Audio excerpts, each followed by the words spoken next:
The shuttle carrying the Diplomats shimmered like a silver dart against the void, slowing as it crossed into Earth's high-orbit traffic corridor. Aboard were 9 representatives from the Zyrillian Confederacy, scholars, envoys, and neutral minds selected not for war, but for words.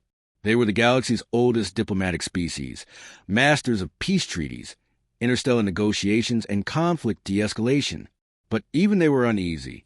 Zyrillian Grand Envoy Yaltic adjusted his ceremonial collar and spoke in hushed tones to his aides. Their response was cryptic. He didn't mention what really worried him.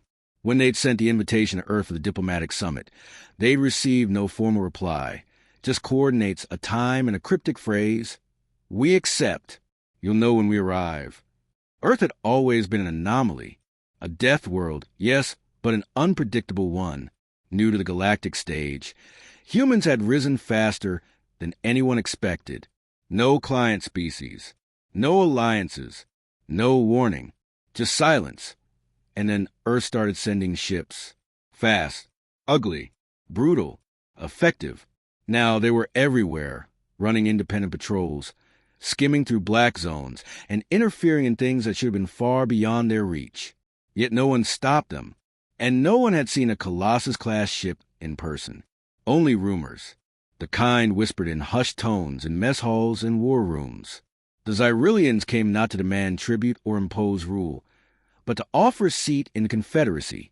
It was rare to extend such a hand to an independent species, but it was a calculated move.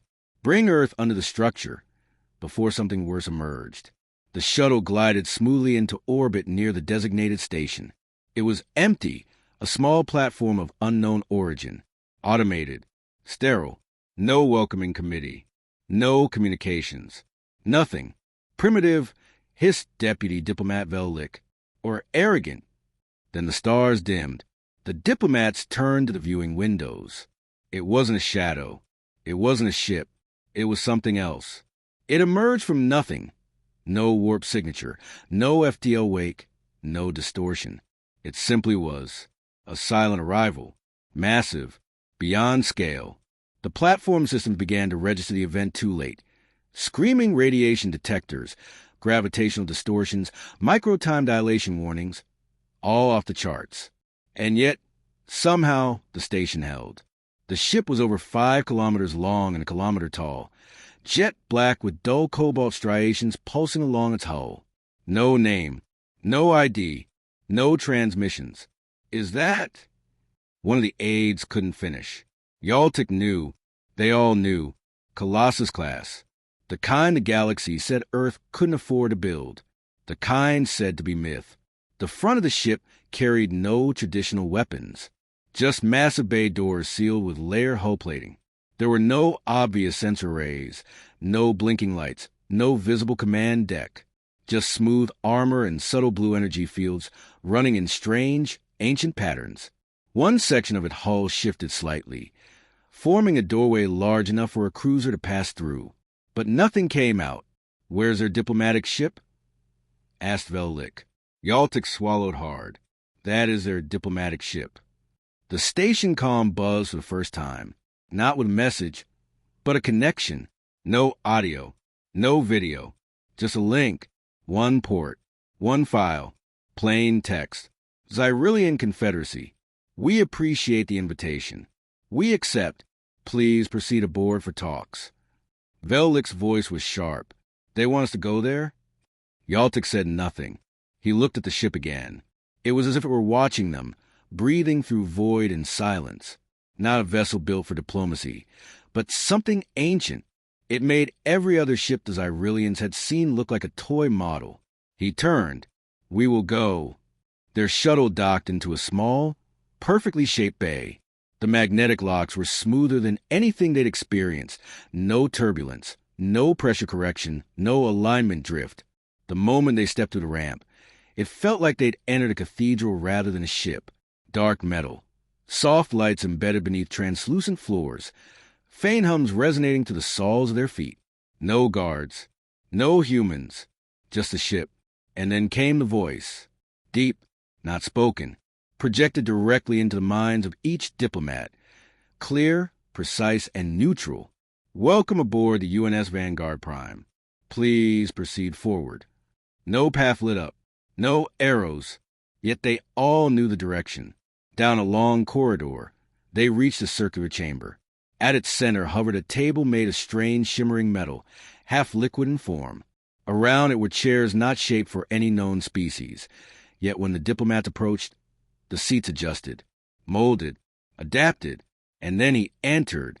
One human, female, average height by Earth standards, pale skin, short, dark hair tied behind her head, no armor, no weapons, just a smooth uniform bearing 3 stripes on one shoulder and the insignia of the planet beneath. She walked with calm, mechanical grace. "Captain Ilana Reyes," she said, "commanding officer of Vanguard Prime and acting envoy for the Terran Accord." Yaltic rose. "You come alone?" Reyes smiled faintly. "You sent 9. I brought 1.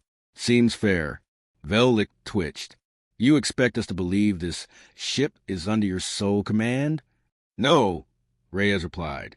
"But I am the only one needed." Silence followed. Yaltic stepped forward. "We offer peaceful union with the Zyrillian Confederacy. Shared knowledge, travel, trade, defense. We ask only that you comply with galactic regulations." Reyes nodded. "We expected as much. But your laws do not apply to us. Are you refusing the invitation?" Vellik snapped. Reyes didn't react. "We will consider partnership, but not subservience. Earth does not join. Earth chooses. Then why come?" Yaltic asked. Reyes turned and walked to the edge of the chamber. The walls shifted, molecules moving until they formed a transparent surface, revealing the blackness of space. Beyond that, the outline of 3 more ships, Colossus-Class, all emerging from void space like wraiths. Silent, clean, watching. "We came," she said, "to let you see the scale of the game you're trying to play." Yaltic whispered, "These ships, they exceed galactic treaty limits. No species has the resources to field this many dreadnoughts." Reyes replied coldly, "Earth does, not because of wealth, but because we never play by your rules. While your alliances debated, we built. While your species waited, we prepared. We've studied your history. We know what comes next. You think this is a negotiation. It's a warning." Vellik trembled. "Then this is not a diplomatic visit." Reyes stepped closer, locking eyes with him. "It is. You offered terms. We counter. Earth will remain sovereign, independent, and very interested in any moves toward forced integration. You want peace? Then let it be peace.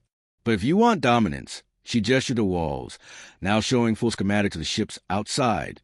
Particle lances, subspace torpedoes, graviton slingshots. Weapons that didn't exist anywhere in the galaxy's archives. Yaltic tried to steady his breath. "The rumors are true, then, about the second Titan engine?"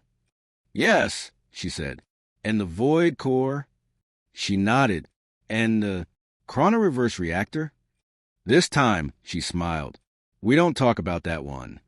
The chamber darkened, and the walls shimmered again, revealing distant stars bending unnaturally, as if recoiling from the gravity of the fleet. Yaltic said, "You're ready for war." Reyes shook her head. "No, we're beyond it. War implies contest. This will be something else." She turned and began walking out, then stopped. "I suggest you report back truthfully. Not what you want to believe, but what you saw. Earth doesn't seek conquest, but we won't kneel. And now that you've seen a glimpse of what we built in the dark, understand this. Our silence was not ignorance. It was patience." She left them there, stunned. The chamber walls faded to black. A minute later, they were back in their shuttle, automatically undocked and ejected into orbit with no human escort. Yaltic looked at the silent behemoth vanishing into the stars. "Cancel the Confederacy's next summit," he whispered. "We're not ready."